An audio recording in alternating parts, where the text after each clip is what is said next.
Halo, assalamualaikum warahmatullahi wabarakatuh. Gimana kabar kalian anak-anak? Tetap semangat ya. Nah, kali ini di video ini Pak Jarod akan bahas soal TKM tahun 2020-2021 untuk TKM semester genap, khusus untuk mata pelajaran IPA. Sebelum kita mulai pembahasan, yuk kita berdoa terlebih dahulu. Berdoa menurut agama dan kepercayaan masing-masing, berdoa dipersilakan. Bismillahirrahmanirrahim. Cukup. Oke anak-anak, untuk tema 6 mata pelajaran IPA kita akan membahas tentang perpindahan panas ya. Nah ini soal ini KD-nya menerapkan konsep perpindahan panas dan pengaruhnya dalam kehidupan sehari-hari. Oke, kita langsung aja bahas soal nomor 1. Pernyataan berikut ini yang benar tentang perpindahan panas, yaitu panas dapat berpindah dari, jadi kan panas kan berpindah dari sumber panas ke tempat lain. Nah, tapi gimana caranya? Benda bertekanan rendah ke benda bertekanan tinggi. Ini salah ya nih. Nah, kalau benda bertekanan yang B ya, benda bertekanan tinggi ke benda bertekanan rendah, ini udara.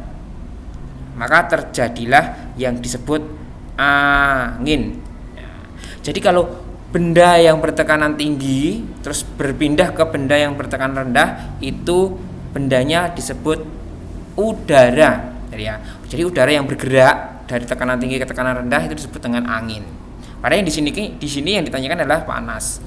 Benda bersuhu rendah ke benda bersuhu tinggi. Nah, ini kurang tepat ya anak-anak. Nah, yang tepat panas itu berpindah dari yang tekanan tinggi menuju tekanan yang rendah. Jadi D gitu. Jadi gini, ibaratnya gini ya. Ibaratnya tubuh kalian ya, tubuh kalian itu kan sumber panas. Salah satu sumber panas itu adalah tubuh kalian.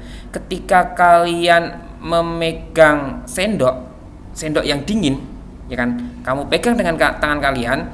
Nah, panas dari tubuh kalian itu akan berpindah ke sendok yang suhunya lebih dingin tadi atau lebih rendah.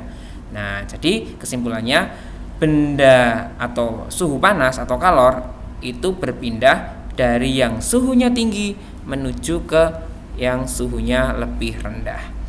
Nomor 2, perpindahan panas secara konveksi ditunjukkan dalam peristiwa, perhatikan dulu anak-anak, konveksi. Kita mengenal 3 perpindahan panas ya. Ada namanya konveksi. Ini zat perantaranya itu mengikuti atau diikuti zat perantaranya. Biasanya untuk perantaranya itu berupa benda gas dan benda cair. Yang kedua ada namanya konduksi. Pak Jarod singkat KD ya, konduksi. Nah, konduksi itu apa tuh? Perpindahan panas tanpa disertai zat perantaranya. Jadi zat perantaranya itu tidak ikut berpindah. Apa zat perantaranya? Biasanya berupa benda padat. Nah, yang terakhir yaitu adalah radiasi. Kalau radiasi tanpa melalui zat perantara. Nah, berarti tanpa ada zat perantara, gitu ya. Untuk memudahkan pemahaman, gini loh. Kalian kan setiap pagi kan berangkat sekolah. Ada yang naik sepeda, naik motor, naik mobil, jalan kaki. Nah, jadi perpindahan panas tuh ibarat kalian berangkat sekolah. Tergantung zat perantaranya. Gitu. Kalau perantaranya benda gas dan benda cair, berarti konveksi. Kalau perantaranya itu benda padat, berarti konduksi. Kalau tanpa perantara, itu berarti radiasi, gitu ya. Nah, sekarang masuk ke option jawabannya. Terjadinya angin puting beliung. Wah, angin ya. Angin kan benda gas ya anak-anak. Oh, berarti mungkin jawabannya ini. Berarti B, C, D salah. Kita cari tahu dulu salahnya di mana. Keringnya jemuran oleh matahari. Ingat, matahari adalah salah satu sumber panas yang ada di bumi, ya. Panas di bumi ya. Nah, ketika panasnya itu sampai ke bumi mengeringkan baju yang basah, nah, padahal antara matahari dan bumi kan tidak ada perantaranya, anak-anak. Berarti ini masuk ke radiasi. C, sendok logam. Nah, sendok logam kan bentuknya padat ya anak-anak. Berarti ini konduksi. Jadi salah ya, ini salah. D, mentega meleleh ketika dimasukkan ke dalam penggorengan. Kita cari tahu dulu sumber panasnya apa? Kompor ya. terus menteganya kok bisa meleleh. Kenapa? Karena terkena ini loh. Mentega meleleh masuk ke dalam penggorengan. Ingat, penggorengan kan benda padat ya. Oh, berarti ini konduksi. Jadi jawabannya A. Gitu ya anak-anak. Nomor 3, perpindahan panas secara konveksi hanya dapat terjadi pada benda. Ingat, konveksi anak-anak. Perantaranya itu apa? Ibaratnya gini loh. Ini ada sumber panas, pindah ke tempat lain. Nah, ini perantaranya apa? Benda apa? Ya jelas ya, kalau konveksi benda cair dan benda gas. Kalau padat ini konduksi anak-anak. Nah, gampang kan? Nomor 4, bagian yang memiliki fungsi utama menjaga suhu air di dalamnya tetap hangat ditunjukkan oleh, nah, yang bentuknya atau wujudnya itu benda isolator ya anak-anak. Yang wujudnya benda isolator. Itu. Jadi yang benda isolator ya yang nomor 2 ini anak-anak. Kalau ini kan penutup. Penutup biar enggak keluar airnya. Panasnya pun juga nggak keluar. Kalau yang tiga ini dia tatakan agar ketika diberdirikan dia tidak jatuh, itu ya. Berarti jawabannya nomor 2 karena terbuat dari bahan isolator ya anak-anak. Terbuat dari isolator. Jadi ini di sini ada cermin, terus ada benda isolator, terus kemudian ada benda plastik lagi. Nah, yang berfungsi untuk menjaga suhu air di dalamnya tetap panas, jadi nomor 2. Lanjut nomor 5. Perhatikan gambar berikut. Peristiwa yang menunjukkan adanya perpindahan panas secara radiasi. Ingat, radiasi itu tanpa zat perantara ya. Tanpa zat perantara. Jadi tidak ada perantaranya. Yang mana ya? Nah, ini kan kalau ini angin, terjadinya angin laut dan angin darat. Oh, berarti konveksi ya anak-anak. Nah, kalau ini anak-anak, ini kan api unggun. Panasnya kan menyebar ke seluruh anak yang sedang api unggun ini. Nah, berarti ini radiasi. Jadi kalau ke samping panasnya, kalau ke samping ya, itu berarti radiasi. Ada atau tidak ada udara di sana, tetap panasnya juga akan bisa berpindah dari api unggun menuju ke anak yang sedang melakukan kegiatan api unggun ini. Nah, jadi kok radiasi. Terus kemudian C. Nah, ini kan menjemur pakaian ya. Jadi memanfaatkan panas matahari, berarti ini juga radiasi. Kalau yang D ini kan panasnya kan ada di air tuh, zat cair, berarti ini konveksi gitu. Kalau yang ini gelasnya jadi panas, ini jadi konduksi. Berarti jawabannya apa? B dan C. Lanjut nomor 6. Saat kita menuangkan air mendidih ke dalam gelas secara tiba-tiba, terkadang gelas menjadi retak. Nah, ini masuk ke materi pemuaian anak-anak. Ingat, memuai itu bertambah ya. Memuai itu maka bertambah. Volumenya, panjangnya, ukurannya bertambah. Kalau menyusut itu berkurang. Memuai terkena panas. Kalau menyusut terkena dingin, gitu anak-anak. Nah, sekarang pertanyaannya, kenapa kok gelas yang dituang air panas itu bisa pecah? A. Memuai secara merata. Enggak ya. Ini contohnya kan gelas. Contohnya di sini ada gelas. Ada gelas. Ketika dituang itu kan yang bagian dalam permukaan gelas yang terkena panas dulu.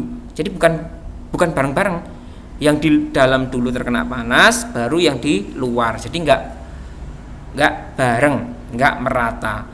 Menyusut salah, kan terkena panas ya, masa menyusut. Ini juga salah, ini menyusut. Yang benar memuai secara tidak merata. Kenapa tidak merata? Yang Pak Jari jelaskan tadi, yang panas itu bagian dalam dulu, karena yang terkena langsung itu kan bagian dalam, sedangkan yang di luar belum panas gitu. Akibatnya karena terjadi perbedaan pemuaian, akhirnya gelasnya retak, bahkan bisa pecah.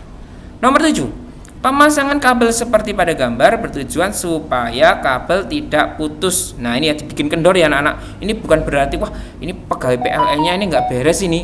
Harusnya kan lurus gini. Ya enggak ya anak-anak. Kan bagus lurus. Nah, itu ada alasannya.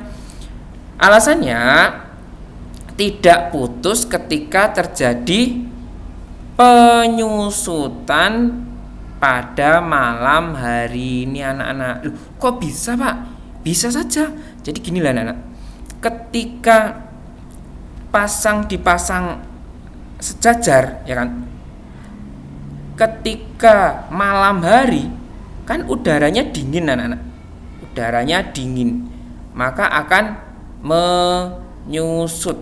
Nah, proses menyusut itu berarti dia akan bertambah pendek ya. Ketika dia bertambah pendek, maka dia akan menarik gitu loh anak-anak. Nah, bisa mengakibatkan putus atau roboh, tapi ya sebenarnya nggak sampai segitunya ya. Nah, tapi untuk mengantisipasi putus atau roboh ya tadi, maka dibikin kendor kayak ini, dibikin kendor gitu. Jadi ketika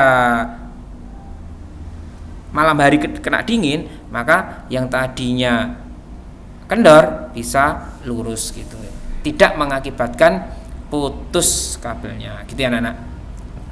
Pemuaian pada siang hari, kalau pemuaian ingat memuai bertambah, ya nanti tambah kendor gitu loh anak-anak. Nah, nanti kalau kalau siang hari memuai, maka akan tambah kendor gitu loh. Kan bertambah panjang. Pemuaian pada malam hari. Nah, ini jelas salah ya. Pemuaian pada malam hari, penyusutan pada siang hari. Nah, ini juga salah. Jadi gitu ya anak-anak. Jadi memuai bertambah panjang karena kena panas, kalau menyusut berkurang karena kena dingin. Air raksa pada termometer yang ditempelkan pada tubuh akan naik dari posisi semula. Wah, ini ada termometer. Ini khusus untuk termometer badan ya, yang terbuat dari air raksa ya anak-anak. Nah, yang terbuat dari air raksa. Nah, ini. Ketika ujung termometer ini terkena panas, maka air raksanya akan naik anak-anak. Naik. Kenapa naik? Karena memuai. Kenapa memuai? Terkena panas. Nah, mencair karena panas tubuh. Salah, bukan mencair. Memuai karena panas tubuh. Nah, yang benar ini. Menguap, enggak menguap ya. Menyusut, enggak menyusut karena kena panas ya. Jadi B. Ini kalau sekarang sudah jarang ya menggunakan termometer air raksa itu ya. Sekarang digital ya. Nah, lebih akurat. Nomor 9, perhatikan gambar berikut. Ini solder ya, buat nyambung peralatan listrik. Konduktor. Kita mengenal dua benda ya anak-anak. Yang satu konduktor, penghantar. Dan yang satunya isolator, penghambat. Nah, penghantar dan penghambat. Jadi panas itu bisa merambat melalui benda konduktor. Kalau benda isolator nggak bisa. Gitu. Nah, dari gambar ini konduktor panas pada benda terjadi atau ditunjukkan nomor berapa aja? Konduktor. Oh, berarti nomor 1 dan 2. Nah, ketika di rumahmu atau orang tuamu atau kakakmu sedang menyambung perangkat listrik menggunakan solder, ketika step kontaknya ini dicolokin atau dimasukkan ke steker, ini jangan dipegang anak 1, 2 ini jangan pegang, pasti akan panas. Kalau nomor 3 jelas ya, ini terbuat dari benda isolator. Kenapa? Memang karena untuk dipegang agar tangannya tidak panas, makanya dilapisi benda isolator. Kabel pun juga ya, ini isolator listrik ya. Nah, jadi jawabannya A. 10. Perhatikan daftar berikut. Benda yang termasuk isolator ya anak-anak, yang terbuat non logam. Nah, paling gampangnya cari yang non logam. Ember plastik, oke, plastik. Atap seng, wah, seng kan logam. Nah, berarti salah. Kain katun, oke. Panci aluminium, enggak. Sendok logam, enggak. Kotak kardus, oke, isolator.